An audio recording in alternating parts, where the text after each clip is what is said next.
Right. கர்த்தர் நல்லவர், அவர் கிருபை என்றும் உள்ளது. கர்த்தரை தெய்வமாக கொண்ட நாம் பாக்கியவான்கள். ஏனென்றால் நம்முடைய தேவனுடைய மெய்யான இயல்பே அன்புதான். சரிங்களா? அவருடைய தீர்ப்பு அன்புதான், தண்டனை கிடையாது, ஆக்கினை தீர்ப்பு கிடையாது. ஏனென்றால் எல்லா தண்டனைகளையும் அவருடைய குமாரன் மீது வைத்து விட்டதுனாலே தேவன் நம் மீது அன்பாகவே இருக்கிறார். மொத்தம் நமக்கு இந்த ஜாஸ் வேர்ல்டு ஷேக்கர்ஸ் பைபிள் கல்லூரியிலே மொத்தம் 15 பாடங்கள், 15 சப்ஜெக்ட்ஸ். இப்பொழுது நம்ம 9வது சப்ஜெக்ட்ல 9வது பாடத்தை கற்றுக்கொண்டு இருக்கிறோம். சப்ஜெக்ட் புக் எதுனா, டெக்ஸ்ட் புக் எதுவென்றால் தேவனின் மெய்யான இயல்பு, ஆங்கிலத்திலே ட்ரூ நேச்சர் ஆஃப் காட். நம்ம இதில் 8 வகுப்புகளை முடித்துவிட்டு 9வது வகுப்பை நம்ம கற்றுக்கொண்டு வருகிறோம். ஸோ இப்பொழுது நாம் நேரடியாக கேள்விக்கு போயிடலாம் பிரதர். Very good. Question 1. நாம் தைரியம் அடைந்து விசுவாச வீரனாக வீராங்கனையாக ஒரே வழி என்ன? Very good. Yes sister Bhavani, ஷார்ட்டா சொல்லுங்க.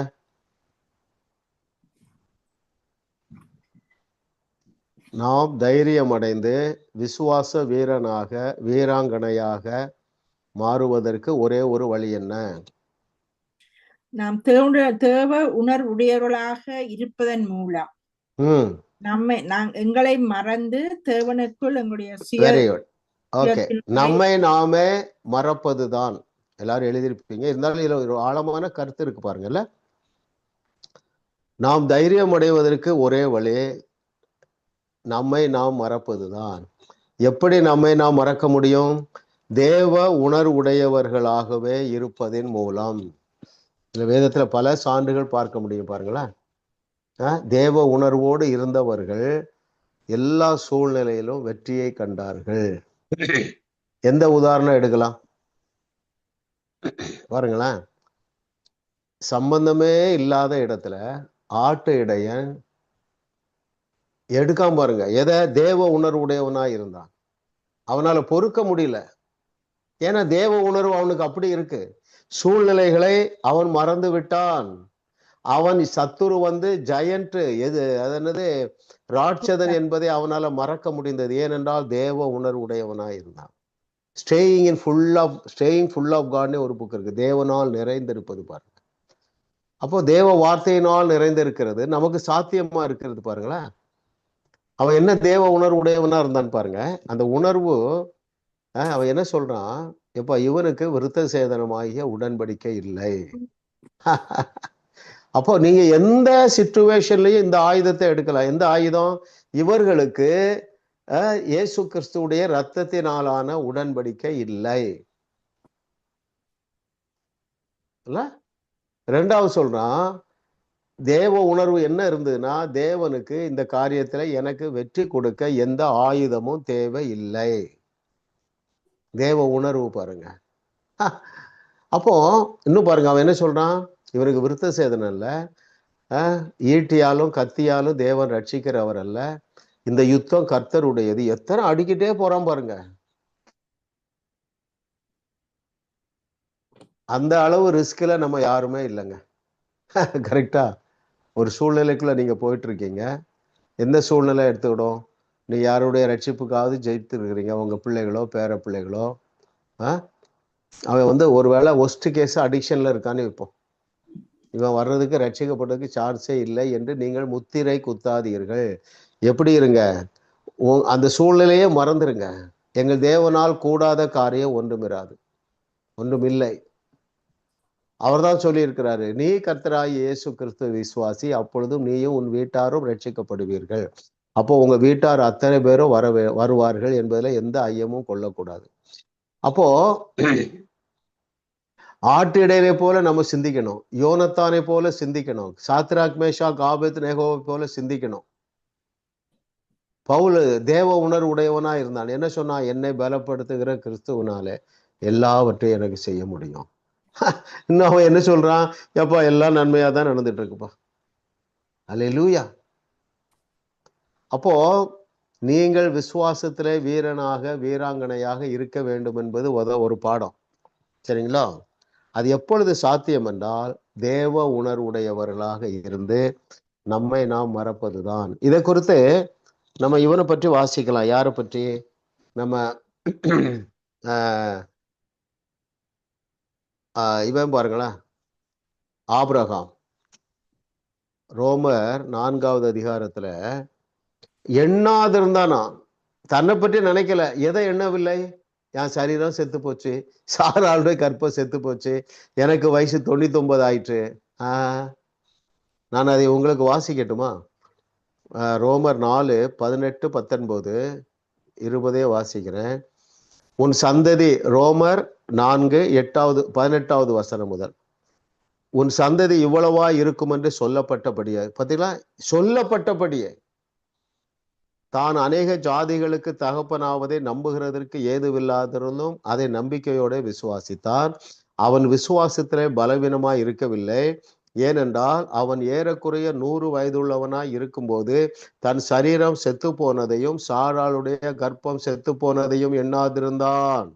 தேவனுடைய வாக்கு தத்தத்தை குறித்து அவன் அவிசுவாசமாய் சந்தேகப்படவில்லை. தேவன் வாக்கு தத்தம் பண்ணினதை நிறைவேற்ற வல்லவராய் இருக்கிறார் என்று முழு நிச்சயமாய் நம்பி தேவனை மகிமைப்படுத்தி விசுவாசத்தில் வல்லவனானான். எவ்வளவு பெரிய ட்ரூத் பாருங்க. சரிங்களா? அப்போ சூழ்நிலையை மறப்பது, நம்மை நாமே மறப்பதுன்னா சூழ்நிலையை மறப்பது. அப்ப சூழ்நிலையை மறப்பதற்கு என்ன செய்ய வேண்டும் என்றால் தேவ உணர்வுடையவர்களாகவே இருக்க வேண்டும். கிளாசிக் எக்ஸாம்பிள் வந்து நம்முடைய ஷெப்பர்ட் பாய் டேவிட். ஓகே, 2வது கொஸ்டின் போயிடலாம் பிரதர்.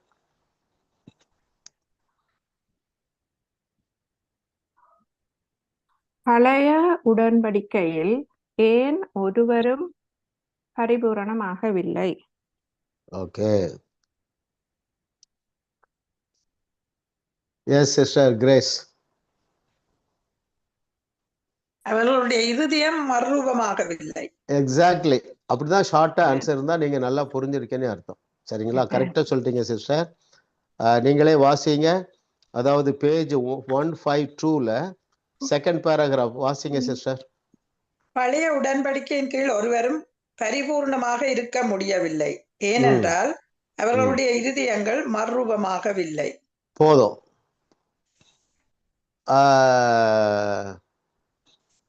மறுரூபம் என்றால் என்ன? எல்லாரும் யோசிக்கணும். நான் ஒரு கொஸ்டின் கேட்டா நீங்க எல்லாரும் யோசிங்க, உங்களுக்கு மிகுந்த பயனை தரும். மறுரூபம் என்றால் என்ன? யாராவது சொல்லுங்க.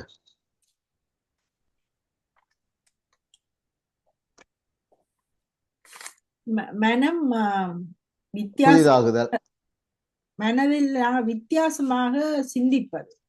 ஓகே, பழைய சிந்தனைகளை ஏற்றுக்கொள்வது, வசனத்தை வெரி குட். நல்ல கவனிங்க. இப்படி ஒரு ஆன்சரை சொல்றேன் உங்களுக்கு. மனம், அதாவது மனம் மறுரூபம் என்றால், மனம் புதிதாகுதல் என்றால் இயேசு கிறிஸ்து அல்லது தேவனுடைய வார்த்தை நம்மை குறித்து என்ன சொல்லுகிறதோ அதை இருதயத்துல ஏற்றுக்கொள்வதுதான் மனம் புதிதாகுதல் அல்லது மனம் மறுரூபம் அடைதல். இன்னும் பாருங்க, நம்ம அடிக்கடி தியானிக்கிறோம் பாருங்களேன், நம்மளால அது முடியும். உங்களால, நீங்க அந்த ஸ்டேட்டஸ்லாம் இருக்கீங்க. நாம் நீதிமான் ஆக்கப்பட்டிருக்கிறோம், பரிசுத்தவான் ஆக்கப்பட்டிருக்கிறோம், பரிபூர்ணமாக்கப்பட்டிருக்கிறோம் என்பதை நாம் ஏற்றுக்கொண்டுள்ளோம். அதனாலதான் மனம் புதிதாகுது. அதனாலதான் நான் தைரியமா கேட்கிறேன், கண்டிப்பா உங்க எல்லாருக்குமே சரீரத்துல பலன் கூடி இருக்கிறது. ஏன்? மனம் புதிதாயிற்று. கண்டிப்பா உங்களுடைய இருதயத்துல தைரியம் பெருகிருக்கு, சந்தோஷம் பெருகிய, மனம் புதிதாகிறது. எதனால மனம் புதிதாகிறது? கிறிஸ்துவுக்கு நாம் யார் என்று வேதம் சொல்லுகிறதோ அத்தனையையும் உங்கள் மனம் ஏற்றுக்கொண்டு விட்டதுனால. ஆனா இது வந்து பழைய ஏற்பாட்டில் அவர்களுக்கு வாய்ப்பு இல்லை.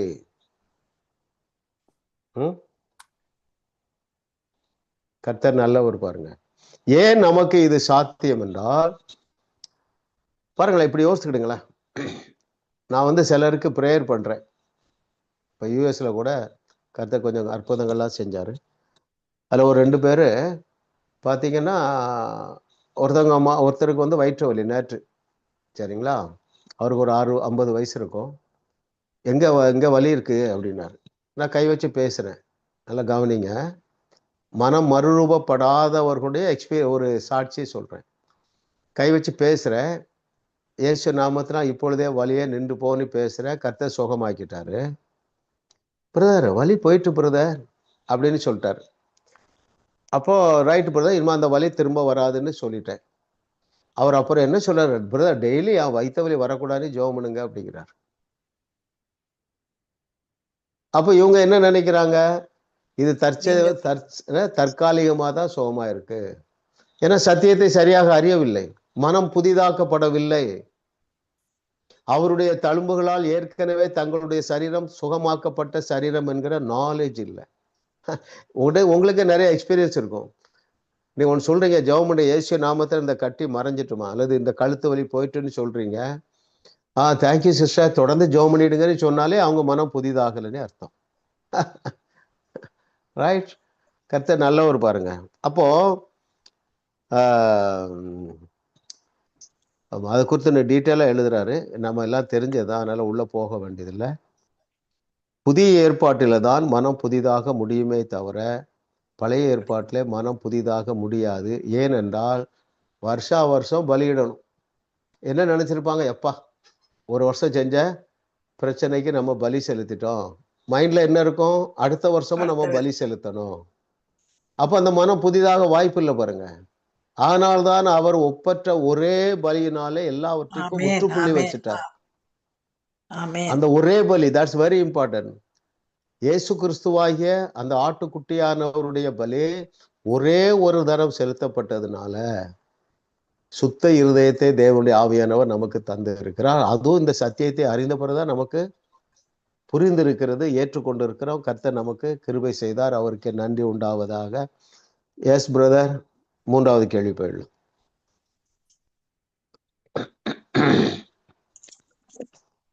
எந்த தவறான உணர்வு இயேசுவுக்கு சாட்சியாக இருக்க தடையாய் இருக்கிறது?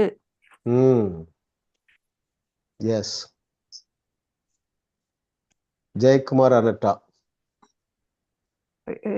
நாம் பூரணமான வாழ்விலிருந்து எவ்வளவு தூரத்தில் இருக்கிறோம் என்ற உணர்வு. ஓகே, அப்படின்னா என்ன அர்த்தம், நீங்களே சொல்லுங்க. நாங்க பெர்ஃபெக்ட் இல்ல என்ற ஒரு உணர்வு, நாங்க குற்ற உணர்வு, அதுகள். Very good. நான் சொல்றது அப்படியே நீங்க எழுதிக்கிட்டுங்க. அதுல அதாவது பேஜ் 153ல 3rd பேராகிராஃப்னு வச்சிடலாம். நாம் பூரணமான வாழ்விலிருந்து எவ்வளவு தூரத்தில் இருக்கிறோம் என்ற தவறான தவறானங்கிறத நீங்க சேர்த்துக்கலாம். நாம் பூரணமான வாழ்விலிருந்து எவ்வளவு தூரத்தில் இருக்கிறோம் என்ற தவறான உணர்வு நம்ம இயேசுவுக்கு சாட்சிகளாக இருப்பதற்கு நம்மில் அநேகருக்கு தடையாக இருக்கிறது. ரைட்? பாருங்க, நாங்க 30 வருஷம், இப்போ 35 வருஷம் ஊழியம் செய்யறோம். சரிங்களா? ஆனா தனியா ஒரு ஊழியத்தை செய்ய முடியும் அப்படிங்கிற நம்பிக்கை இல்லை. மற்ற ஊழியங்களுக்கு உதவி செய்து கொண்டு வந்தோம், தவறல்ல. ஆனா என்றைக்கு நாம் பரிபூர்ணமாக தகுதியாக்கப்பட்டு இருக்கிறோம் என்பதை அறிந்து கொண்டு ஏற்றுக்கொண்டோமோ அன்றைக்கு தான் தைரியம் வந்தது, ஜாஸ் மினிஸ்ட்ரிஸ் பிறந்தது. அது வரைக்கும் நமக்கெல்லாம் அந்த தகுதி கிடையாது, அந்த பொய்யை நம்பிக்கொண்டு இருந்தோம். அதைத்தான் ஆண்ட்ரூ இங்க குறிப்பிடுகிறார். எந்த தவறான உணர்வு ஊழியம் ஆரம்பிக்கணும் என்பது அல்ல. நீங்க தைரியமா ஒரு இடத்துல போய் இப்போ உங்களால சாட்சி சொல்ல முடியும். ஏன்? ஐ எம் பெர்ஃபெக்ட்லி பெர்ஃபெக்டட், இல்லையா? இதை புரியாததுனாலதான் அநேகர் சாட்சி சொல்றதுக்கும் தைரியமாக ஊழியம் செய்வதற்கும் முன் வராமல் இருக்கிறார்கள். நம்முடைய செய்தியை கேட்கிறவங்க கண்டிப்பா, நீங்க இளைஞர்கள் குறிப்பா அப்படி வைத்துக் கொள்வோம், இளைஞர்கள் கண்டிப்பா நம்ம செய்தி 100 செய்தியை கேட்டானா ஊழியம் செய்திருவோம், ஆரம்பிச்சிருவான். எதை அறிந்து கொள்ளுவான்? எதை அவனுடைய மனம் ஏற்றுக்கொள்ளும்? ஐ ஆம் ஃபுல்லி குவாலிஃபைடு என்பதை அவன் மனம் ஏற்றுக்கொள்ளும். அதைத்தான் ஆண்ட்ரூ உமக்கு தெளிவா எழுதுகிறார். எஸ் பிரதர், 4வது கொஸ்டின் போயிடும்.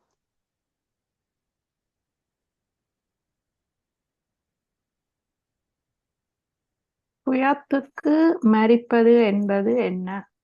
ஓகே, மேம் சொல்லுங்க.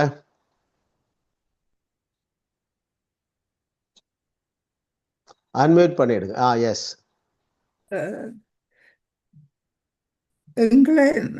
அஹ், எங்கள் மீது எங்கள் கவனத்தை வைப்பது சுயம். தேவன் யார், அவர் தன்மை பற்றி அறிவதும் அவரை முழுமனதாய் ஓகே, கரெக்ட் அறிவதற்கு தான். எங்களை அர்ப்பணிப்பதும் அவர் மேல் ஓகே என்ன எங்களை மறந்து ஓகே, களவற் கரெக்ட் தான் சிஸ்டர், வெரி குட். நான் அதை வாசிக்கிறேன். பேஜ் 157ல பாட்டத்திலிருந்து 4வது அல்லது 5வது லைன் மேலே பாருங்களேன். கேள்வி என்ன? சுயத்துக்கு மறிப்பது என்பது என்ன? உங்கள் மேலேயே உங்கள் கவனத்தை வைத்திருப்பது அல்ல. உங்கள் சுயத்துக்கு மறிப்பது என்பது தேவன் மேலும் தேவன் யார் என்பதை குறித்தும் அறிந்து கொள்வதில் உங்கள் முழு மனதையும் செலுத்துவதன் மூலம் நீங்கள் உங்களை பற்றிய உணர்வை முழுமையாக இழந்து விடுவது தான் சுயத்துக்கு மறிப்பது. நம்மை பற்றிய உணர்வுனா என்ன? நான் இதெல்லாம் செய்துட்டேன், இதெல்லாம் செய்யல, அந்த உணர்வுல வெளியே வருவது தான் சுயத்துக்கு மறிப்பது. அதாவது சதா நம்மளே நினைத்து கொண்டு இருக்கிறது. ஐயோ நான் அதை செய்யலையா, இதை செய்யலையா, இல்ல கர்த்தர் நல்லவர் பாருங்களா. தேவன் எனக்காக என்னவெல்லாம் செய்து முடித்திருக்கிறார், அந்த உணர்வோடு வாழுவது சுயத்துக்கு மறித்த வாழ்க்கை. எந்த அளவு என் மீது உயிரை வைத்திருக்கிறார், அன்பை வைத்திருக்கிறார், என்னை நேசிக்கிறார், எந்த அளவு என்னை தகுதிப்படுத்தி இருக்கிறார், எந்த அளவு என்னை வல்லமைப்படுத்தி இருக்கிறார், அந்த உணர்வோடு வாழுகிறவர்கள் சுயத்துக்கு மறித்தவர்கள். அல்லேலூயா சொல்லுங்க. அப்போ நீங்க படுத்திருக்கும் போது சரி, சமையல் பண்ணும்போது சரி, குளிக்கும் போது சரி, என்ன செஞ்சாலும் சுயத்துக்கு மறித்திருங்கள். அதாவது சதா காலமாக தேவ சிந்தையினால் நிரப்பப்படுங்கள். நம்ம எந்த அளவு குவாலிஃபை பண்ணியிருக்கிறார், எந்த அளவு எம்பவர் பண்ணியிருக்கிறார், இந்த உணர்வு இல்ல, இதுதான் சுயத்துக்கு மறிப்பது. எந்த நேரமும் நான் சரியில்லை, நான் இன்னும் இதெல்லாம் செய்யலை. இன்னும் நான் சொல்றேன், உங்களுக்கு யாராவது உங்களை ஹர்ட் பண்ணிட்டாங்கன்னா, நீங்க ஹர்ட் ஆனீங்கன்னா சுய உணர்வோடு இருக்கிறீங்க, சுயத்துக்குள்ள இருக்கிறீங்க. சுயத்துக்கு மறித்தவர்களுடைய இருதயத்தை யாருமே காயப்படுத்த முடியாது. நீங்க ரொம்ப டிஸ்டர்ப் ஆறீங்க, உங்க கணவனோ மனைவியோ பிள்ளைகளோ ஏதோ சொல்லிட்டா நீங்க சோர்ந்து போகிறீர்கள் என்றால் நீங்கள் இன்னும் சுயத்துக்கு மறிக்கவில்லை. சரிங்களா? யாராவது ஏதாவது சொல்லிட்டா உங்களுக்கு சிரிப்பு வரணும். கண்டிப்பா இது நடந்திருக்கு. முன்னால நீங்க சிலர் பாத்தீங்கன்னா ரொம்ப ஹர்ட்டா இருப்பீங்க. யாராவது அதை பற்றி சாட்சி சொல்ல முடியுமா? இப்போ நான் நல்லா மாறி இருக்கேன் பிரதர். கண்டிப்பா மாறி இருப்பீங்க. முன்னால எதற்கெடுத்தாலும் நீங்க காயப்பட்டிருப்பீங்க இருதயத்துல இல்லையா? நீங்க தேவ உணர்வுக்குள்ள வந்திருக்கீங்க, தேவனை பற்றி அறிவு அடிக்கடி சிந்திக்கிறீங்க, இதுக்கு ப்ரிப்பேர் பண்றீங்க. ஸோ இந்த உணர்வினாலே நாம் நிறைந்திருக்கிறதுனாலே உங்களை யாருமே லகுவாக காயப்படுத்த முடியவில்லை.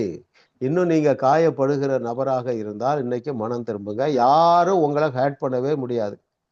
யாரு அதுக்கு டெஸ்டிமனி சொல்றீங்க? சின்ன சின்ன டெஸ்டிமனி கூட சொல்லுங்க. Praise Lord pastor. Yes sir, சொல்லுங்க. நான் நிரஞ்சனா கதைக்கிறேன். சொல்லுங்க. எனக்கு முதல் இப்படித்தான் பாஸ்டர், யாரும் என்ன நியாயமான ஹர்ட்டிங் எனக்கு இருக்குது, சரியான பாடல்களால் போய். ஆனால் இப்போ எனக்கு இந்த எவ்வளவுக்கு இந்த பைபிளை படிக்கணும், பைபிளோட இருக்கணும், இந்த இதுகளும் கூட இந்த இதுகளையும் கேட்க கூட வேறு மெசேஜ் எல்லாம் கேட்குறேன் நான். எனக்கு அந்த என்ன ஒரு எப்படி ஒரு அனஸ்தீதியா ஏற்றிட்டு ஒரு ஆப்ரேஷன் அதுகள் செய்தால் நோகாதோ அப்படி ஒரு மனநிலை வந்துட்டு பாஸ்டர். உங்க எக்ஸாம்பிள் தான் ரொம்ப கிளாசிக் சிஸ்டர். நிரஞ்சனா, எனக்கு ஞாபகம் இருக்கு, நீங்க ஆரம்பத்துல ரொம்ப பாரத்தோடு இருந்தீங்க. ஆமா, ரைட்? கொண்டாடுங்க ஆண்டவரை. ஆமென். ஆமா ஆமா ஆமா, இதாங்க சக்சஸ். இதுதான் சக்சஸ். இதுக்கு மேல பெரிய சக்சஸே தேவையில்லை. அப்படின்னா என்ன பொருள்? இருதயத்தை காயப்படாமல் நீங்கள் காத்து கொள்ளுவதுதான் பெரிய ஆசீர்வாதம். அதுல என்ன டபுள் ஆசீர்வாதம்னா, நீங்க கவலையில இருக்க மாட்டீங்க, கண்ணீர்ல இருக்க மாட்டீங்க, பயத்துல இருப்பீங்க, பெரிய அளவுல இருக்க மாட்டீங்க. ஸோ எனவே நீங்கள் விசுவாசிப்பீர்கள். நீங்கள் விசுவாசிக்கிறதுனால நீங்கள் எதிர்பார்க்கிற நன்மையும் தானாகவே உங்களை தேடி வந்துவிடும். மற்றது நீங்க அந்த ஆபிரகாம் அதை எண்ணாமல் இருந்தான் என்று சொல்லி தருவீங்க, அப்படி ஒரு மனநிலைக்குள்ள வந்துட்டோம் பாஸ்டர். எனக்கு என்ன சுத்தி ஒன்றே நடக்க இல்லை, அப்படிதான் நான் விசுவாசிக்கிறேன். Very good. கண்டிப்பா நடக்கும் சிஸ்டர். அது ஒருவேளை சில காரியங்கள் நடக்காதது போல தெரியும், ஆனா கண்டிப்பா நடந்திருக்கும். அப்படின்னா என்ன அர்த்தம்? பிரச்சனை தீர்ந்துட்டு. இன்னொன்னு, பிரச்சனை தீர்ந்தது மாத்திரமல்ல, நீங்க எதிர்பார்த்ததை விட பெரிய ஆசீர்வாதம் உங்களுக்கு வந்திருக்கும். அதை ஆமென். கண்டுபிடிங்க. அல்லேலூயா. ஆமா ஆமா ஆமா. ஏன்னா நம்மளை நம்பிதான் இருக்கிறார் ஆண்டவருங்க. ஆமென். உங்களுக்கு உங்களுக்கு வயதானாலும் சரி, நீங்க பெண்களாக இருந்தாலும் சரி, தேவன் உங்களை நம்பி இருக்கிறார். சில திட்டங்களை உங்களை கொண்டு நிறைவேற்றுவார், அல்லது ஆமென். உங்கள் மூலமாக உங்கள் சந்ததியை ஆயத்தப்படுத்தி பெரிய திட்டங்களை ஆமென். வச்சிருக்கிறார். ஆமென். அல்லேலூயா. ஆமென். எல்லாருக்கும் அது நடந்திருக்கு. முன்னால எதுக்கெடுத்து, அதாவது பாருங்க, இருதயத்துல காயப்படுவது என்பது ஒருமனே காயப்படுவதுன்றா என்னன்னா, சோர்வும் ஒரு காயம்தான், கவலையும் ஒரு காயம்தான், எரிச்சல் வருகிறதும் ஒரு காயம்தான், டிஸ்டர்ப் ஆகிறது ஒரு காயம்தான். எல்லாவற்றிலிருந்து நாம் நன்றாக முன்னேறி இருக்கிறீர்கள். இதுல மாற்று கருத்தே கிடையாது. எல்லாருக்கும் டெஸ்ட் பண்ணி உண்டு. நம்ம அடுத்த கொஸ்டின் போயிடலாம். அனட்டா சிஸ்டர், அடுத்த வகுப்புல இருந்து ம். வேற ஒருத்தர் வாசிப்பாங்க, நான் சொல்றவங்க. ஓ, நோ ஓகே சிஸ்டர். ப்ராப்ளம். எனக்கு பெட்டர் பாஸ்டர் அது. Okay okay okay, yeah thank you sister. எல்லாருக்கும் ஒரு தேவனுடைய எஸ் யா யா வாசிங்க. பிகாஸ் பிரைவசியும் கொஞ்சம் இல்லை வீட்டுல. தேவனுடைய நிபந்தனை இல்லா அன்பை அறிந்து கொள்ள எதிலே சிறந்து விளங்குவோம். Very good. கர்த்தர் நல்லவர். அடுத்தது யார் சொல்லணும்? லிதியா சிஸ்டர். 159 2வது paragraphல இருக்குது. நாங்கள் வெரி இன்னும் குட். எஸ் பரிசுத்தமாக சிஸ்டர். வாழ ஆரம்பிப்போம். தேவனுக்கு வாசித்துருங்க. தேவன் தமது நிபந்தனையற்ற அன்பை எனக்கு வெளிப்படுத்தி என்னை விடுதலையாக்கினார். உண்மையில் முன்பு இருந்ததை விட நான் இன்னும் பரிசுத்தமாக வாழ ஆரம்பித்தேன். வெரி நான் குட். பரிசுத்தமாக வாழ்ந்தேன். ஆனால் வித்தியாசம் என்னவென்றால், தேவன் மேல் நான் வைத்த அன்பின் நிமித்தமே அப்படி வாழ்ந்தேனே அன்றி தேவனுடைய ஆசீர்வாதங்களை சம்பாதிக்கும் முயற்சியாக அல்ல. Okay, very good. பாருங்க, தேவனுடைய அன்பை அறிந்து கொள்ள இயற்கையாகவே தேவ சிந்தனை நமக்கு அதிகமாயிருது. நம்ம எல்லாருடைய அனுபவம் நிச்சயமா அதான் இருக்கும். ஓ, இவ்வளவு நல்ல தேவனா இல்ல, அந்த அன்பு நம்ம எல்லாருக்கும் தெரியும். நம்மள ஒருவருமே நல்லவர்கள் கிடையாது, சரிங்களா? ஆனா உங்க குடும்பத்துல அல்லது ஸ்ரீலங்காவில இருந்து கனடாவுக்கு வந்த அல்லது வெளி தேசத்துக்கு போனவர்ல எத்தனை % இயேசுவை அறிந்திருக்கிறாங்க? Maybe less than 1%. அப்போ அந்த சின்ன கூட்டத்துல நம்மையும் ஒருவராக வைத்து, அது ஒரு ஸ்டேஜ். இப்போ பார்த்தா வேர்ல்டு ஷேக்கர்ஸ் பைபிள் காலேஜ் மூலமா இன்னும் வெளிப்பாடு தராரு பாருங்க, இன்னும் சமாதானம் தராரு பாருங்க, இன்னும் தன்னம்பிக்கை தருகிறாரு பாருங்க. இல்லை, இதெல்லாம் எண்ணி எண்ணி தேவனுடைய அன்பை நாம் தியானிக்க பாவ எண்ணங்களிலிருந்து நம்ம வெளியே வந்துடணும். 100க்கு 100 ஒரு நாள் வர முடியாது. அநேக பாவம், அதாவது முன்பை விட இப்போ நம்ம நல்லா முன்னேறி, ஏன்னா நேரம் இல்லை இல்லையா? அவருடைய வசனத்தை தியானிக்கிறோம், செய்தியை கேட்குறீங்க. அப்போ தேவனால் நீங்கள் நிரம்பிக் கொண்டே இருக்க அநேக பாவங்களிலிருந்து நாம் வெளியே வந்திருக்கிறோம். அது கர்த்தராலே ஆயிற்று, நம்முடைய கண்களுக்கு ஆச்சரியமா இருக்கிறது. 6வது கேள்விக்கு போயிடலாம் பிரதர். எந்த அறிவு நம்மை நாம் முற்றிலும் மறக்க செய்யும்? யார் இருக்காங்க அடுத்தது? இது வரைக்கும் சொல்லாதவங்க சொல்லுங்க, அல்லது லிதியா சிஸ்டர் மகேஸ்வரி சொல்லுங்க. அம்மா மகேஸ்வரி அம்மா சொல்லலையா? ஓகே, சொல்லுங்க சிஸ்டர். சாரி. 158வது பக்கம் 2வது பந்தி பாஸ்டர். தேவன் எவ்வளவு எங்களை நேசிக்கிறார் என்பதை நாங்கள் அறிந்த போது, தேவனது அன்பிலும் அவர் எனக்கு செய்தவர்களை நான் மூழ்கி விட்டால் என்னையே நான் கூட நினைப்பதில்லை. Okay, S. 158வது பக்கத்துல பாட்டம் மோஸ்ட் பாருங்களா. தேவன் என்னில் எவ்வளவு அன்பு வைத்துள்ளார் என்பதை நாம் புரிந்து கொண்ட போது என்னை முற்றிலும் மறந்து விட்டேன். தேவனின் அன்பு என் வாழ்வை மாற்றிவிட்டது. நான் அடிக்கடி உங்களுக்கு சொல்லியிருக்கேன் பாருங்களேன். வேதம் பிரதானமாக 2 காரியங்களை சொல்லுகிறது. அவைகள் யாவை?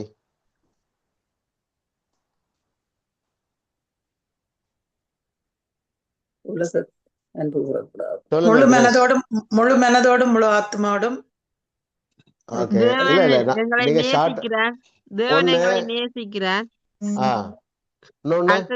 அவரோட பாவ மன்னிப்பு எங்களுக்கு இருக்குது. பாருங்க, நல்லா திரும்ப சொல்றேன், நோட் விசுவாசம் பண்ணிடுங்க. விசுவாசம் பாஸ்டர் விசுவாசம் விசுவாசம், விசுவாஸ் விசுவாசம் அல்லது வல்லமை. வல்லமை விசுவாசத்துக்கு கீழே இதெல்லாம் வருது.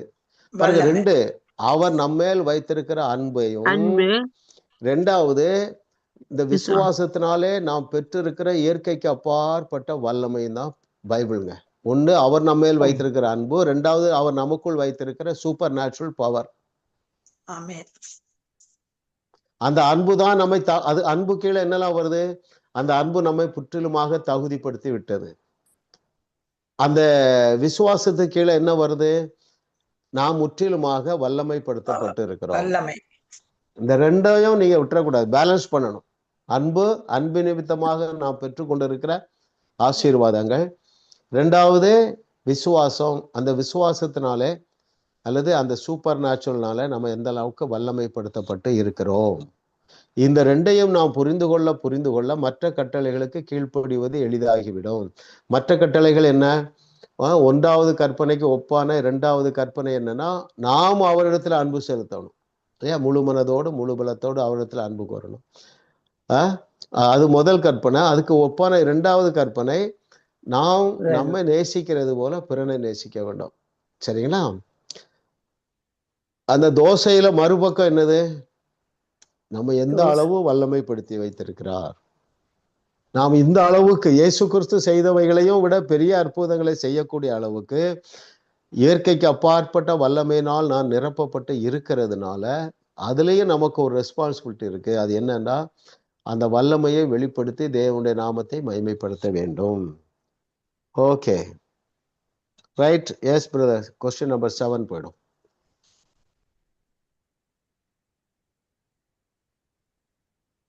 இயேசு கிறிஸ்து மூலம் நமக்கு கொடுக்கப்பட்ட சுதந்திரம் 4 எழுதுக. லிதியா சிஸ்டர் யாரு சொல்றாங்க? சொல்லாதவ சொல்லலாம் பாஸ்டர். சொல்லலாம். ஸ்ரீதேவி இல்லாமல் வேற யாரும் சொல்லலாம். சொல்லுங்க. டாக்களுக்கு சான்ஸ் கொடுப்போம். மாலதி. தேவ உணர்வு உள்ளவர்களாய், அன்பு கூறப்பட்டவர்களாய், மன்னிக்கப்பட்டவர்களாய், பாவத்தில் இருந்து கழுவப்பட்டவர்களாய். சூப்பர் சிஸ்டர், 10 மார்க் போட்டுடுங்க. கேள்வியை பதிலே நான் உங்களுக்கு வாசிக்கிறேன். இயேசு கிறிஸ்து மூலம் நமக்கு கொடுக்கப்பட்ட சுதந்திரம் 4 எழுதுக. பேஜ் 162ல 3வது பேராகிராஃப். இயேசு மூலம் உங்களுக்கு கொடுக்கப்பட்ட சுதந்திரம் என்னவென்றால், 1, நீங்கள் மிகுந்த அளவு தேவ உணர்வு உள்ளவைகளாய் இருக்கிறீர்கள். எத்தனை பேர் அப்படி இருக்கிறோம்? எல்லாரும் இருக்கிறோம். 2வது, அன்பு கூறப்பட்டவர்களாய். We have been loved. It's not out of our qualification. We are not lovable, but His love. அன்பு கூறப்பட்டவர்களாய் இருக்கிறோம், மன்னிக்கப்பட்டவர்களாய் இருக்கிறோம், பாவத்திலிருந்து கழுவப்பட்டவர்களாய் இருப்பதால். ஹல்லேலூயா. கர்த்தர் நல்லவர். பாருங்க, எவ்வளவு பெரிய மேட்டர் இல்ல?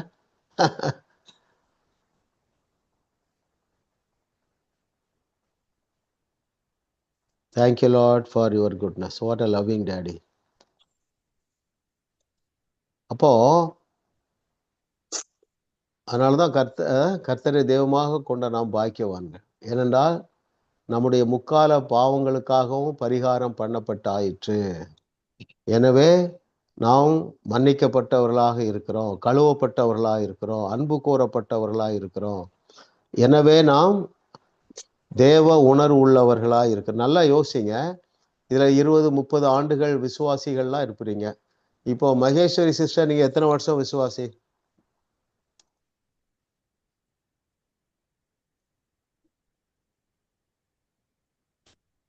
சொல்லுங்க. 35 வருஷத்துக்கு கூட பாஸ்டர். ஓகே, 35 வருஷம் விசுவாசி. இப்போ நீங்க முன்னால விட இந்த சத்தியத்தை, சரியான சத்தியத்தை அறிந்த பிறகு தேவ உணர்வு உங்களுக்கு கூடி இருக்கா? கண்டிப்பா பாஸ்டர், தெளிவடைஞ்சிருக்கிறேன், தெளிவாக இருக்கிறேன். கிருபை. ஆகையினால நீங்க முன்னால எந்த அளவு தேவனை பற்றி நினைத்து கொண்டு இருந்தீர்களோ அதை விட இப்போ அதிகமாக நினைக்கிறீர்கள். அது மேக்ஸிமம் பாஸ்டர். ஆமா, ஒரு வசனம் சொல்லுது பாருங்க, சகலமும் அவர் மூலமாகவும் அவருக்காகவும் அப்படின்னு ஒரு வசனம் உண்டு. அந்த ஆமா. சர்க்கிளுக்குள்ளே எல்லா வாழ்க்கையே நம்ம முடிச்சிடலாம். தேவ உணர்வோடு வாழ்ந்து சக்சஸ்ஃபுல்லா வாழ்ந்துடலாம். ஆமென். தேவ இது எவ்வளவு பெரிய பாக்கியம். உண்மை. வானத்தையும் பூமியையும் படைத்த எல்ஷடாய் தேவர் நமக்கு எவ்வளோ காரியங்களை செய்திருக்கிறாரு. நம்ம ஆமென். எந்த அளவுக்கு குவாலிஃபை பண்ணியிருக்கிறார் என்கிற உணர்வு நம்முடைய இருதயத்தை புதிதாக்கிற்று. எனவே நாம் முன்பை விட இப்பொழுது தேவ உணர்வு உள்ளவர்களா இருக்கிறோம். மறக்க முடியாது பாஸ்டர். மறக்க முடியாது. நீங்க 35 வருஷத்துக்கு முன்னால இந்த செய்தியை அறிஞ்சிருந்தீங்கன்னா, இந்த சத்தியத்தை சரியாக அறிஞ்சீங்கன்னா, நான் நினைக்கிறேன் நீங்க ஒரு 100 சபை எஸ்டாப்ளிஷ் பண்ணியிருப்பீங்க, கனடாவிலையும் ஸ்ரீலங்காவிலையும். ஆஹ் இன்னொன்னு என்ன சொல்றாரு சொல்லட்டா சிஸ்டர் மகேஸ்வரி சிஸ்டர்? சொல்லுங்க. இப்பொழுதும் உங்களால 100 சபை நாட்ட முடியுங்கிறார். ஸ்தோத்திரம். ஆமா, உங்களுக்கு டிசைபிள்ஸ் இருப்பாங்க இல்லையா, ஸ்ரீலங்கா கனடாவில். ஒரு 4 பேருக்கு இங்க கற்றுக்கொள்றதை கற்றுக் கொடுங்க. இல்லை நீங்களா ஏதோ ஒரு சப்ஜெக்ட் எடுங்க, அவங்கள மோட்டிவேட் பண்ணுங்க. ஏன்னா தேவன் இந்த கடைசி காலத்துல நிறைய காரியங்களை செய்து கொண்டு இருக்கிறார். சின்ன சின்ன பிள்ளைகள்லாம் எழுந்து பிரகாசிக்கிறாங்க. உங்களுக்கு தெரியும், 2002ஆம் ஆண்டு தொடங்கி பாஸ்டர் பைபிள் ஸ்டடி எடுத்துக்கொண்டு வந்திருக்கிறேன். பைபிளை பற்றிய டீச்சிங் செய்திருக்கிறேன். அதுல ஆண்டவர் நமக்கு கிருபை செய்திருக்கிறார் 2002 தொடங்கி. சரி, அந்த நேரத்துல நம்ம சுயநீதியை தானே பேசியிருப்போம். ஒரு அளவுக்கு தேவ நீதியைத்தான் போதிக்க ஓகே ஓகே. நான் சிஸ்டர், நானும் உங்களை மாதிரி கிட்டத்தட்ட 35 வருஷத்துக்கு மேல ஊழியம் செய்யறேன். உங்க கொஞ்சம் பார்ட் டைமா பண்றேன். நீ சொன்ன மாதிரி 50% நம்ம சுயநீதியை தான் பேசுவோம், குற்ற உணர்வை தான் பேசுவோம். இதுல இன்னொரு இன்ட்ரெஸ்டிங்கான கேள்வி இருக்கு, அது டைம் வரும்போது பேசுவோம். இப்போ நம்ம அடுத்த கொஸ்டின் போயிடலாம் பிரதர். Question number 8.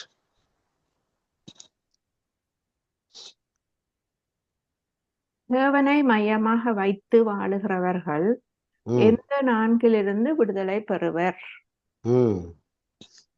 இதுவரைக்கும் சொல்லாதவங்க சொல்லுங்க. நல்ல பாயிண்ட நீங்க புரிஞ்சுக்கணும். தேவனை மையமாக வைத்து வாழுகிறவர்கள் இல்லையா, அவர் சொல்றாரு இல்லையா, என்ன சொல்றாரு?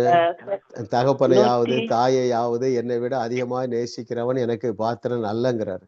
நாம் தேவனுக்கு பிரதான இடம் கொடுக்கும் பொழுது எந்த 4லிருந்து விடுதலை பெறுவோர்? இதுவரைக்கும் சொல்லாதவங்க சொல்லுங்க சிஸ்டர். இவங்க பிலிப் பிரதர்லாம் சொல்லலையே. S yes sister. 160வது பக்கத்துல 3வது இதுல செத்த கிரியைகள், 2வது குற்ற உணர்வு, 3வது ஆக்கினை தீர்ப்பு, தாழ்வு மனப்பான்மையில் விடுதலை ஆகியவைகளிலிருந்து உங்கள் மனசாட்சி சுத்திகரிக்கப்பட்டு விடுதலை பெறுவதன் மூலமாகவே நீங்கள் சுயத்தை மையமாக வைத்து வாழ்வதற்கு பதிலாக தேவனை மையமாக வைத்து வாழ முடியும். தேவனை கேள்வி என்ன? தேவனை மையமாக வைத்து வாழுகிறவர்கள் எந்த 4லிருந்து விடுதலை பெறுவர்? செத்த கிரியைகள்னா என்ன? பாரம்பரியம், நியாயப்பிரமாணம். இப்படி டைரக்டா பேசுவோம். இப்ப வெளி அலங்காரம் பண்ணுகிறாரு பாருங்க, சபைகள்ல சொல்றாங்க வெளி அலங்காரம். என்ன அலங்காரம் சொல்றாங்க? ட்ரெஸ் கோடு சொல்றாங்க. ஜுவல்ஸ் அணியக்கூடாது. அதாவது நீங்க அணியாவிட்டாலும் அல்லேலுயா, அணிந்தாலும் அல்லேலுயா. ஒயிட் ட்ரெஸ் போட்டாலும் தப்பு இல்லை, ஒயிட் ட்ரெஸ் போடட்டாலும் தவறு இல்லை. எதுவுமே ஒன்றோடு உயர்ந்து உன்னோடு குறைந்தது இல்லை. சரிங்களா? சுய கிரியைகளை நம்புவது. இன்னும் சொல்ல போனா தேவனை நம்புவதற்கு பதிலாக, தேவனுடைய வார்த்தையை நம்புவதற்கு பதிலாக நம்முடைய உபவாசத்தை நம்புவது. சரிங்களா? ஆமா. ஆனா ஜெபம் பண்ணணுமா? கண்டிப்பா பண்ணணும். ஜெபம் என்றால் என்னவென்று தெரிந்து பண்ண வேண்டும். நம்ம அந்த சப்ஜெக்ட் முடிச்சிட்டோமா லிதியா சிஸ்டர்? ஜெபம் செய்ய சிறந்த வழி. ஓகே, நீங்க பழைய வீடியோ போய் பாருங்க. ஜெபம் செய்ய சிறந்த வழியை நீங்க கற்றுக்கொள்ளலாம். சரிங்களா? மற்றவர்களுக்கு நீங்க அதை அனுப்பி விடுங்க. சொல்லுவாங்க இல்லையா, உங்களுடைய ஃப்ரெண்ட்ஸ் யாராவது, சிஸ்டர் ஆண்டி நான் இத்தனை வருஷம் ஜெபம் பண்றேன் ஆண்டி, எனக்கு இவ்வளோ கஷ்டம், ஏன் ஆண்டிம்பாங்க. ஏமா இந்த புக்கை வாங்கி வாசி, இல்லையா இந்த 10 வகுப்பு இருக்கு, ஆன்லைன்ல இருக்கு, நான் உனக்கு அனுப்பி விடுறேன்னு சொல்லி அனுப்பி வைங்க. ஜனங்களை விடுவியுங்கள். இது எல்லாத்தையும் உங்களால செய்ய முடியும் பாருங்க. அப்புறம் குற்ற உணர்வோடு வாழ்வீர்கள் என்றால் நீங்கள் தேவனை மையமாக வைத்து வாழவில்லை, உங்களுடைய கிரியைகளையே நீங்க நம்புறீங்க. அடுத்தது ஆக்கினை தீர்ப்பு. அப்படின்றால் என்ன? உங்களை நீங்களே தீர்த்து கொள்வது. நான் சரியில்லை, நான் இந்தந்த காரியத்திலெல்லாம் இன்னும் மாறணும். நீங்கள் அப்படி நினைத்தால் மாற முடியாது. எப்படி நினைக்கணும்? கர்த்தர் என்னை குறித்து சந்தோஷமா இருக்காரு, நானும் சந்தோஷமா இருப்பேன்னு சொன்னீங்கன்னா மாறிடலாம்.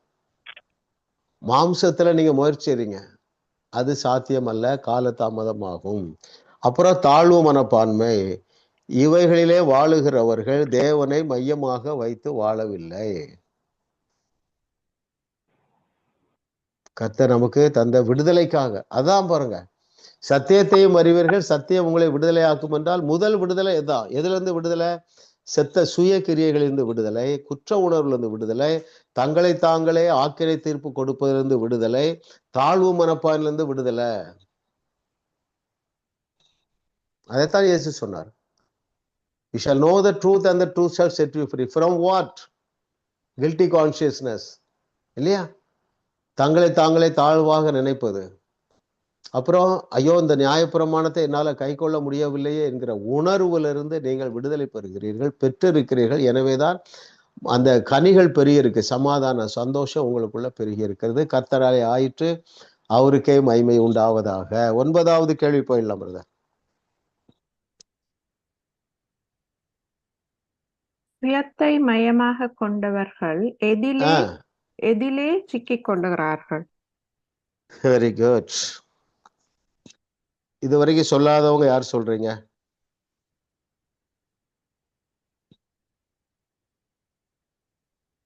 நான் சொல்லவா பாஸ்டர்? சொல்லுங்க சிஸ்டர். 153வது பக்கம் பாஸ்டர், ஃபர்ஸ்ட் பேராகிராஃப்ல இருக்குது. சிஸ்டர் எத்தனாவது பக்கம்? 153 பாஸ்டர். ஓகே. ஃபர்ஸ்ட் பேராகிராஃப்ல ஃபோர்த் லைன்ல இருந்து வாசிக்கிறேன் பாஸ்டர். வாசிங்க.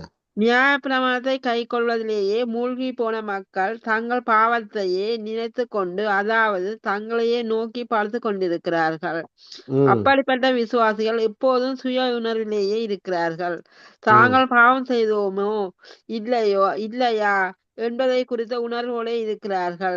தாங்கள் எவ்வளவு குற்றவாளிகள் என்றும் எவ்வளவு குறைவுள்ளவர்கள் என்பதை குறித்தும் எப்போதும் உணர்வுடையவர்களாகவே இருக்கிறார்கள். ஓகே, அந்த உணர்வுலே சிக்கி கொள்ளுகிறார்கள். இது எழுதினவங்களும் 10 மார்க் போடலாம். இன்னொரு இடத்துல இருக்கு, வேற யாரும் சொல்றீங்களா? 159. எஸ் சிஸ்டர், சொல்லுங்க. சுயத்தை மையமாக வைத்து வாழ்தல் என்பது அடிமைத்தனத்திற்குள் சிக்கிக் கொள்வதாகும். இது எழுதினால் நீங்க மார்க் போட்டுடலாம். எந்த கேள்வி? சுயத்தை மையமாக கொண்டவர்கள் எதிலே சிக்கி கொள்ளுகிறார்கள் என்றால் அடிமைத்தனத்திற்குள் சிக்கி கொள்ளுகிறார்கள். சிஸ்டர் சொன்ன சிஸ்டரும் கரெக்டா தான் சொல்லியிருக்கீங்க. அதை நான் வாசித்தேன். பேஜ் 159ல டாப் பேராகிராஃப் பாருங்க. பழைய ஏற்பாட்டு நியாயப்பிரமாணம் அதை ஒருபோதும் செய்யவில்லை. அது என்ன மாற்றவில்லை? நியாயப்பிரமாணம் அது என்னை மாற்றவில்லை. நியாயப்பிரமாணம் நான் எவ்வளவு பாவியாக இருக்கிறேன் என்பதை குறித்து மட்டும் எனக்கு உணர்த்தியது. ஏனென்றால் அது மரணத்தையும் ஆக்கினை தீர்ப்பையுமே கொண்டு வந்தது. நியாயப்பிரமாணம் சில பாவங்களை மேற்கொள்ள உதவியது. ஆனால் நான் இன்னும் முழுமையாக சுயத்தை மையமாக வைத்தே வாழ்ந்தேன். சுயத்தை மையமாக வைத்து வாழ்தல் என்பது அடிமைத்தனத்திற்குள் சிக்கிக் கொள்வது ஆகும். ஓகே, இப்ப சுயம் என்றால் என்ன?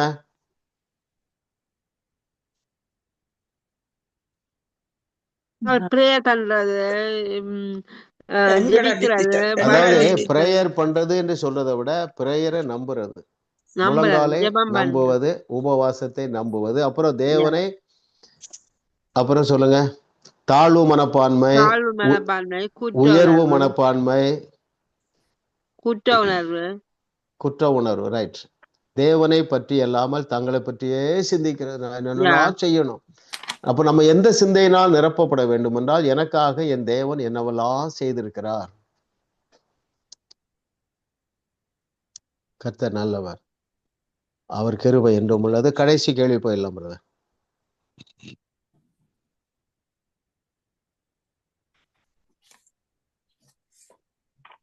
தேவ ஜனங்கள் தொலைக்காட்சி பெட்டியில் ம் பிரசங்கத்தை கேட்பதை விட விளையாட்டு போட்டிகளை காண விரும்புவதேன்? ம் பாஸ்டர் பிரதர் பிலிப் சொல்ல இல்லையா ஆன்சர்? அவர் இன்றைக்கு சொல்ல முடியாது பாஸ்டர். சொல்லுங்க. ஓகே அவர் ஓகே இன்றைக்கு ரைட். ஆன்சர் பண்ண இயலாண்டவர், okay it's prepare all right. பண்ணினவர். Okay it's okay. All right. விளையாட்டு பண்ணையாளர்கள் உங்களை சந்தோஷமாக முடியுமோ அவற்றையெல்லாம் சொல்லி தங்கள் பொருட்களை உங்களிடம் விற்க முயற்சிக்கிறார்கள். அவர்கள் ம் உங்களை சிரிக்க வைத்து சந்தோஷப்படுத்துவதால் ஆ, ஜெபத்தில் நீங்கள் எவ்வளவு மோசமானவர்கள் என்று கேட்பதை விட தொலைக்காட்சியில் நேரம் செலவிட்டு நீங்கள் தப்பித்துக் கொள்ள பார்க்கிறீர்கள். சரி, அதாவது இப்படி புரிஞ்சுக்கிடுங்க. இன்னைக்கு பிரசங்க மேடைகள் வந்து சாபத்தை பேசுகிறார்கள் இல்லையா? அப்புறம் சுயநீதியை பேசுறாங்க. இளைஞர்களால வர முடியல. நான் அமெரிக்காவில் இது வரைக்கும் பெரிய சர்ச்சு ஒரு 4 சர்ச்சு போயிருக்கேன். எல்லாம் 1000 பேர்லாம் வராங்க. மோஸ்ட்லி எல்லாருமே எல்ரெடி பீப்புள் தான் வராங்க.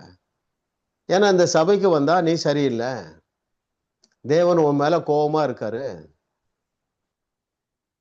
குற்ற உணர்வை உண்டாக்கிடுறாங்க. அப்ப பாருங்க, நீங்க சொன்ன மாதிரி ஒரு கமெண்ட்ரி சொல்றாங்க கிரிக்கெட்ல. அங்க வந்து கேட்கிறவங்கள நீ உருப்பட மாட்டா, நீ சரியில்லை, இப்படி சொல்றது இல்லை. அண்ட் உமக்கு அதுக்கு தமாஷா எழுதினாலும் அதுல பெரிய உண்மை இருக்குங்க. எத்தனை பேருக்கு நான் சொல்றதை ஏற்றுக்கொள்றீங்கல்ல? இங்க ஒரு சர்ச் இருக்குது, நான் போகல. ஒரு 1000 பேர் வர்றாங்களாம். 900 பேர் யூத் தான். ஏன்னா இந்த நியூ கவர்னண்ட்டை போதிக்கிறாங்க. நீ நல்லா இருப்பாப்பா, ஆண்டவர் உன் மேல நல்லா யோசித்து பாருங்களேன். ரொம்ப ப்ராக்டிக்கல் தானே. Down to earth is so practical. நீ நல்லா இருப்பா, ஆண்டவர் உன் மேல அன்பா இருக்காரு அப்படின்னு சொன்னாதான் இனிமே அடுத்த சந்ததியை நம்ம சந்திக்க முடியும். மனுஷ நீதியே பேசிட்டு இருந்தாரு வைங்களா. ஒருத்தர் அதான் சொல்லுங்க சொல்லுங்க. சில சபைகள்ல அந்த போதிக்கிற நேரம் அந்த இப்ப வாலிப பிள்ளைகள் ரசிக்கப்படுறதுக்கு முன்பு டேட்டோ குத்துறது, தோடு அந்த வித்தியாசமான இதுலையும் அதை குற்றப்படுத்தி அந்த பிள்ளை ரசிக்கப்பட்ட மனம் திரும்புதலோட வந்து சபைக்குள்ள வரைக்கும் இதுகளையே குற்றப்படுத்தும் போது சேர்ச்சுக்கு போக கூட சில பிள்ளைகள் விரும்புறது இல்லை. நான் கேள்விப்பட்டேன். ஆமா ஆமா ஆமா ஆமா, கண்டிப்பா சிஸ்டர், அது அப்படித்தான் இருக்கும். அதான் அவர் எழுதுறாரு, ரொம்ப இன்ட்ரெஸ்டா எழுதுறாரு. சரியா? ஓகே, நான் அதை வாசித்துறேன். பேஜ் நமக்கு டைம் இருக்கு. 163ல செகண்ட் பேராகிராஃப். ஜெபிக்கும்படி போய் தான் எவ்வளவு கெட்டவன் என்று எண்ணுவதை விட ஒரு கால்பந்து போட்டியை பார்ப்பதைத்தான் யாரும் விரும்புவார்கள். உங்களுக்கு ஒருவேளை ஜெபிப்பதற்கு முக்கியமான தேவை இருந்தாலும் கூட நீங்கள் அதற்கு பதிலாக விளையாட்டை பார்ப்பது ஏன்? ஏனென்றால் விளையாட்டு நடுவில் அதன் வர்ணனையாளர் பரிதாபமான மனுஷனே, நீ தேவனுக்கு விரோதமாக பாவம் செய்தாய்.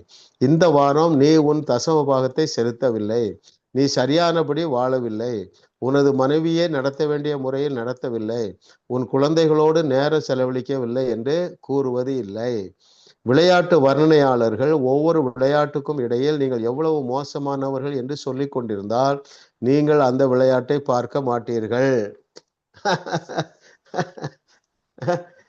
இது பாருங்க, என்னது ரொம்ப கஷ்டத்துல இருக்கிறவங்க சிலர் ஃபோன் பண்ணுவாங்க.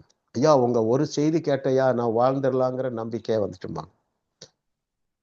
நான் என்ன சொல்லுவேன்னு உங்களுக்கு தெரியும். நல்லா இருப்பீங்க சிஸ்டர், உங்க பிரச்சனை இருந்து நீங்க வெளியே வந்துடுவீங்க.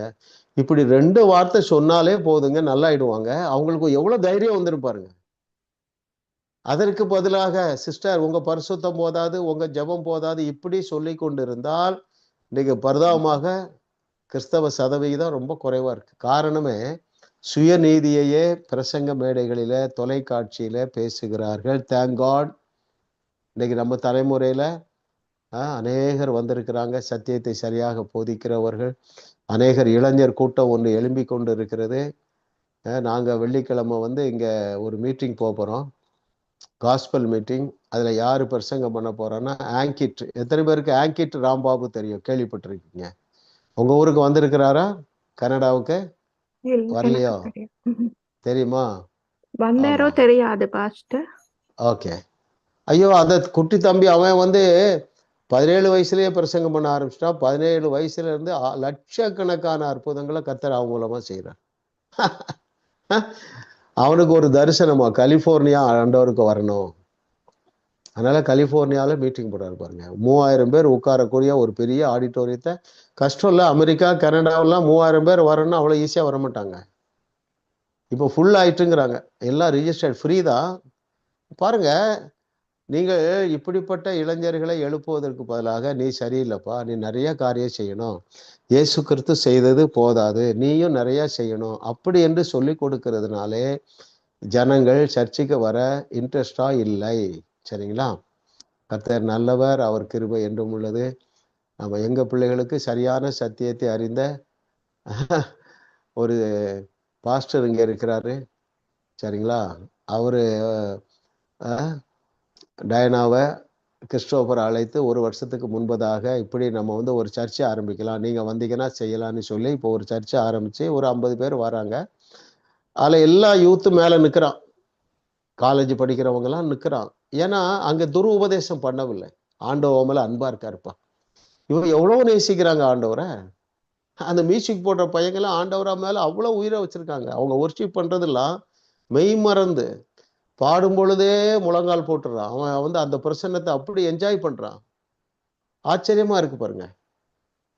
ஆமென். கர்த்தர் நல்லவர். Very good. ஸோ அடுத்த கடைசி பாடம் நமக்கு முடிவுரையிலிருந்து எடுக்கிறோம்.